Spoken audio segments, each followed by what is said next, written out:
नमस्कार दोस्तों, आप देख रहे हैं एक भारत डेली और आपके साथ मैं हूं राम बाबू गौतम।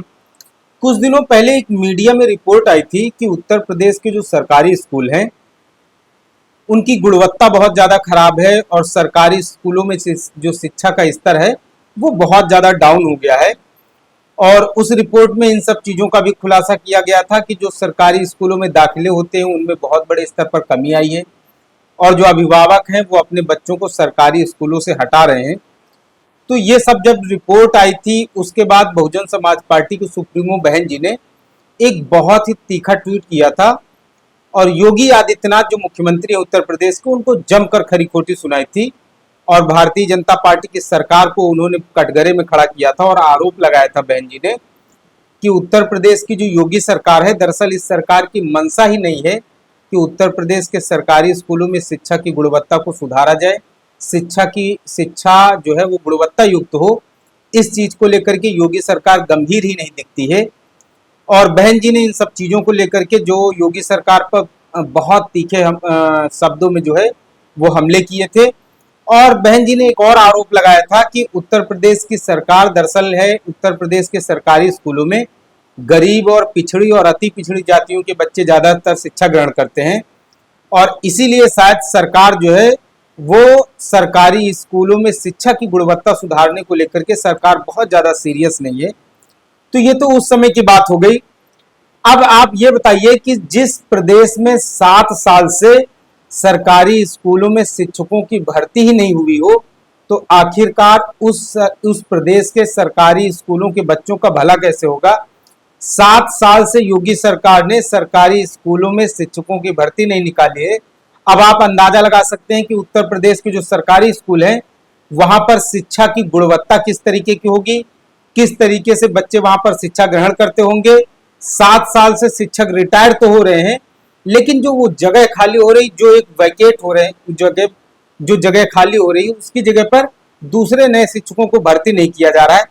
अब आप इसके पीछे कह सकते हैं कि सरकार की मंशा नहीं है, सरकार चाहती नहीं है सरकारी स्कूलों की जो है गुणवत्ता सही हो, सरकारी स्कूलों में हालात सामान्य हो। तो 7 साल से भर्ती नहीं निकली। अब इस चीज को लेकर के जिन अभ्यर्थियों ने, जिन युवाओं ने कोर्स कर रखे हैं, पढ़ाई कर रखी है, डीएलएड कर रखा है, इसके अलावा टीईटी भी पास कर रखी है, सीटीईटी भी, सीटेट भी कर रखा है, अब वो 7 साल से उनके जो सब्र का बांध है अब वो टूट रहा है और उनका जो धैर्य है वो जवाब दे रहा है। तो अब इसलिए उन्होंने क्या किया है कि अब जो है उत्तर प्रदेश जो शिक्षा सेवा चयन आयोग है प्रयागराज में, अब उसके बाहर अभ्यर्थियों ने जो है वो बहुत बड़े स्तर पर धरना प्रदर्शन शुरू कर दिया है। और उत्तर प्रदेश में सरकारी स्कूलों में भर्ती के लिए जो अभ्यर्थी आते हैं वो सब गांव के होते हैं, देहात के होते हैं, किसान के बेटे होते हैं, मिडिल क्लास के फैमिली के होते हैं, गरीबों के बच्चे होते हैं। तो ये जो मुद्दा है ये पूरे उत्तर प्रदेश में जा रहा है और ऐसा नहीं है कि इसमें केवल पिछड़ी, अति पिछड़ी या दलित जातियों के ही अभ्यर्थी हैं, क्योंकि सरकारी नौकरी तो सबको लेना है, इसलिए ये हर वर्ग के इसमें अभ्यर्थी हैं। इसमें दलित भी हैं, पिछड़े भी हैं, अति पिछड़े भी हैं, अल्पसंख्यक भी हैं, सवर्ण भी हैं। तो अब इसमें क्या हो रहा है कि उत्तर प्रदेश सरकार के ऊपर एक दबाव बन रहा है, एक प्रेशर क्रिएट हो रहा है। सरकार ने इस दबाव में आनन फानन में सरकार के सोशल मीडिया हैंडल पर एक भर्ती का जो है उसमें सहमति जताई गई, भर्ती को लेकर के एक ट्वीट किया गया। अब उसके बाद थोड़े ही देर बाद कुछ ही घंटों में उस भर्ती का जो ट्वीट किया गया था,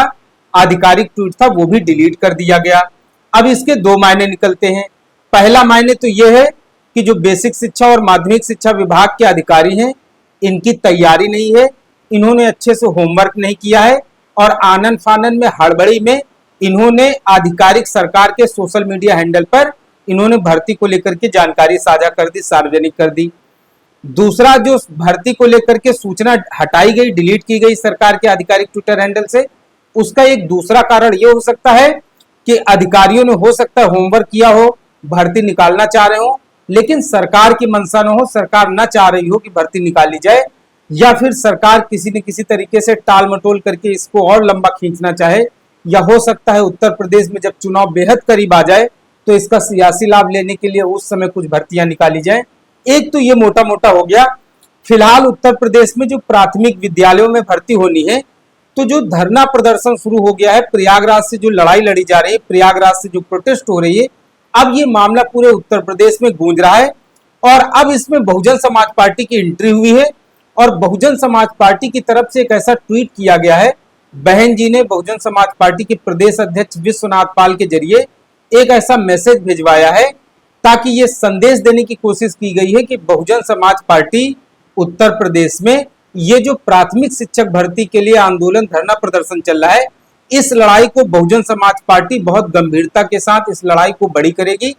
और एक बैकिंग भी देगी उन छात्रों को, जो उन अभ्यर्थियों को जो प्रोटेस्ट कर रहे हैं प्राथमिक शिक्षक भर्ती के लिए। इस वीडियो में बहुत सारी चीजें मैं आपको डिटेल बताऊंगा। इसके अलावा मैंने कई सारी रिसर्च की है, आंकड़े भी इकट्ठे किए हैं, वो आंकड़े भी दिखाऊंगा। लेकिन उसके पहले मैं चाह रहा हूं कि आपको वो ट्वीट दिखाया जाए जो बहुजन समाज पार्टी के प्रदेश अध्यक्ष विश्वनाथ पाल जी ने ट्वीट किया है। हालांकि ये ट्वीट आया विश्वनाथ पाल जी की तरफ से, लेकिन बहुजन समाज पार्टी के वो प्रदेश अध्यक्ष हैं, मतलब इस लड़ाई को बहुजन समाज पार्टी बहुत बड़े स्तर पर ले जाना चाहती है। तो सबसे पहले तो मैं आपको विश्वनाथ पाल जी का ट्वीट दिखाता हूं। आखिरकार विश्वनाथ पाल जी ने इस ट्वीट में क्या लिखा है। तो बहुजन समाज पार्टी के जो प्रदेश अध्यक्ष हैं विश्वनाथ पाल जी, उन्होंने ट्वीट किया है कि उत्तर प्रदेश के प्रयागराज में प्रतियोगी छात्रों द्वारा नई प्राथमिक शिक्षक भर्ती निकालने को लेकर महाधरना करना उनकी मजबूरी बन गई है। जिन युवाओं को देश के भविष्य में योगदान देना चाहिए, वो युवा भाजपा सरकार के कारण सड़कों पर बैठने को मजबूर है। उत्तर प्रदेश की भाजपा सरकार रोजगार हो या कानून व्यवस्था का मामला हो, सभी में पूरी तरीके से विफल है। हमारी बहुजन समाज पार्टी छात्रों के हर जायज मांगों के पूर्ण समर्थन में है। ये विश्वनाथ पाल जी का ट्वीट है। तो अब मैं आपसे कुछ आंकड़ों पर बात करता हूं। और दरअसल एक रिपोर्ट के मुताबिक उत्तर प्रदेश में हर साल जो है करीब 2,35,000 जो युवा हैं वो प्राइमरी स्कूलों में शिक्षक बनने के लिए डीएलएड का प्रशिक्षण लेते हैं, लेकिन भर्ती 7 साल से निकली नहीं है। तो हर साल अगर 2,35,000 शिक्षक भर्ती के लिए लोग प्रशिक्षण ले रहे हैं, इसका मतलब 7 साल से भर्ती नहीं निकली, तो इसका मतलब करीब 15 लाख के आसपास अभ्यर्थी ऐसे हैं जिन्होंने प्रशिक्षण ले रखा है लेकिन उनको जॉब नहीं मिल रही, नौकरी नहीं मिल रही है। एक और आंकड़ा मैं आपको बताता हूं। प्राइमरी स्कूलों में हर साल करीब 10 से 15 हजार जो है वो शिक्षक रिटायर हो रहे हैं और अगर 10 से 15 हजार शिक्षक रिटायर हो रहे हैं तो ये आंकड़ा करीब 7 साल में रिटायरमेंट का करीब 70,000 75,000 से 1 लाख के आसपास हो गया है। मतलब उत्तर प्रदेश में अगर बीते 7 सालों की बात की जाए तो करीब 1 लाख के आसपास शिक्षक रिटायर हो चुके हैं और इसके अलावा करीब 15 लाख के आसपास तो वो लोग हैं जिन्होंने केवल डीएलएड का प्रशिक्षण ले रखा है। अब आप अंदाजा लगाइए कि 15 लाख जो है वो अभ्यर्थी प्रशिक्षण लिए हुए हैं, उनको नौकरी नहीं मिल रही है और 1 लाख के आसपास जो है वो शिक्षक रिटायर हो चुके हैं इन 7 सालों में। अब आप सोचिए छात्र और शिक्षक के बीच में कितनी बड़ी गैपिंग क्रिएट हो गई है, कितना बड़ा एक गैप बन चुका है। तो जाहिर सी बात है जब लाखों की संख्या में शिक्षक जो है वो रिटायर हो रहे हैं और नए शिक्षकों की भर्ती नहीं हो रही है, तो जाहिर सी बात है इसका सीधा असर जो पड़ेगा वो पड़ेगा शिक्षक और छात्रों के बीच में जो अनुपात होता है। मतलब उत्तर प्रदेश की ग्रामीण आबादी जनसंख्या बढ़ती चली जा रही है, स्कूलों में दाखिले भी हुए हैं, इसके अलावा शिक्षकों की भर्ती नहीं हुई है। तो इस वजह से जब शिक्षकों की लगातार कमी हो रही है तो इससे क्या है कि शिक्षा की गुणवत्ता में बहुत ज्यादा गिरावट आई है और शायद मुझे लगता है यही सबसे बड़ी वजह है कि लोग जो है अपने बच्चों को स्कूलों से हटा रहे हैं और सरकारी स्कूलों में क्वालिटी एजुकेशन के नाम पर कूड़ा करकट को रखा है। और अब गांव में भी एक धीरे धीरे भावना लोगों के अंदर भर रही है कि वो कम खाएंगे, कम में गुजर बसर करेंगे, लेकिन अपने बच्चों को कम से कम जो है वो गुणवत्ता युक्त शिक्षा दिला सके, ये हर माँ बाप का सपना होता है। गरीब अपने बच्चों को सरकारी स्कूलों में अच्छी शिक्षा दिला सके, शायद जो है उत्तर प्रदेश की सरकार इस चीज को लेकर के बहुत ज्यादा सीरियस नहीं है। अच्छा, दूसरी सबसे खास बात यह है कि उत्तर प्रदेश में जो बेसिक शिक्षा मंत्री हैं वो संदीप सिंह हैं, जो कि स्वर्गीय कल्याण सिंह जी जो उत्तर प्रदेश के पूर्व मुख्यमंत्री उनके पोते हैं और वो ओबीसी कैटेगरी से हैं। और बहुत बड़ी संख्या में इसके पहले 69,000 शिक्षक भर्ती वाला मामला था, उसके अलावा शिक्षा मित्रों वाला मामला था। तो ये बेचारे जो शिक्षक भर्ती वाले हैं ये बार बार बेचारे प्रोटेस्ट करते हैं, धरना प्रदर्शन करते हैं, कई बार मंत्री के यहाँ जाते हैं, मंत्री जी बोल देते हैं, कई बार कोर्ट का बहाना बना लेते हैं, कई बार वो शिक्षक और छात्र अनुपात समझाने लगते हैं। तो किसी न किसी तरीके से टाल मटोल करके जो है अभ्यर्थियों को भेज दिया जाता है। लेकिन आप ये सोचिए कि उत्तर प्रदेश के बेसिक शिक्षा विभाग की जिम्मेदारी एक ओबीसी मंत्री को है, तो आप ये कह सकते हैं कि वो मंत्री भी किसी न किसी तरीके से बेबस नजर आ रहा है और उत्तर प्रदेश के लाखों की संख्या में अभ्यर्थी शिक्षक भर्ती के लिए प्रोटेस्ट कर रहे हैं, धरना प्रदर्शन कर रहे हैं, लेकिन उनकी कोई सुनने वाला नहीं है। दूसरी सबसे बड़ी बात यह है कि 7 सालों से जिन्होंने प्रशिक्षण ले रखा है, तैयारी कर रखी है, आप इस तरीके से समझ सकते हैं, इन अभ्यर्थियों की तुलना जवानों से कर सकते हैं कि जवान जंग लड़ने के लिए तैयार हैं लेकिन उनको मौका नहीं मिल रहा है। तो इन अभ्यर्थियों की हालत भी उसी तरीके की है। इनके पास डिग्री है, डिप्लोमा है, इसके अलावा जो है इन्होंने कोर्स कर रखा है, टीटी सीटी सीटेट की परीक्षा भी पास कर रखी है, लेकिन क्या नहीं है, केवल इनको एक मौका नहीं मिल रहा है सरकारी नौकरी में भर्ती के होने के लिए। शिक्षा सेवा चयन आयोग बनाया गया है उत्तर प्रदेश में शिक्षकों की भर्ती के लिए, और उसकी जो अध्यक्ष हैं वो है कीर्ति पांडे। उनका कहना है कि सरकार की तरफ से भर्ती के लिए अभी उनको कोई निर्देश नहीं मिला है। बेसिक और माध्यमिक शिक्षा विभाग के अधिकारियों से उन्होंने बात की है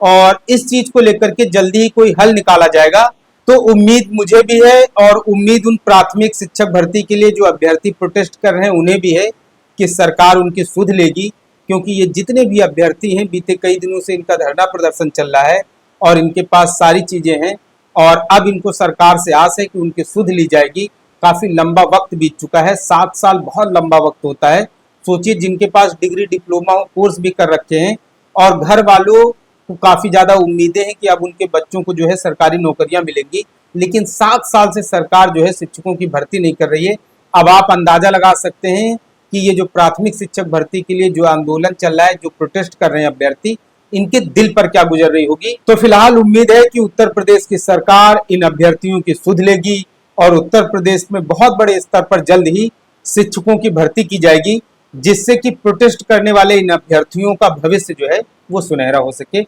आपको ये स्टोरी कैसी लगी है कमेंट करके जरूर बताएं। शिक्षक भर्ती को लेकर के जिस तरीके से अभ्यर्थियों का प्रोटेस्ट चल रहा है, प्रदर्शन चल रहा है, इसको लेकर के आपकी अपनी क्या राय है कमेंट जरूर कीजिएगा। एक भारत डेली चैनल को अगर आप पहली बार देख रहे हैं तो आपसे गुजारिश है, अपील है, निवेदन है कि आप मेरे चैनल को सब्सक्राइब भी जरूर करें, नोटिफिकेशन का बटन भी ऑन करें और स्टोरी अगर अच्छी है तो दूसरे लोगों तक शेयर भी करें। धन्यवाद।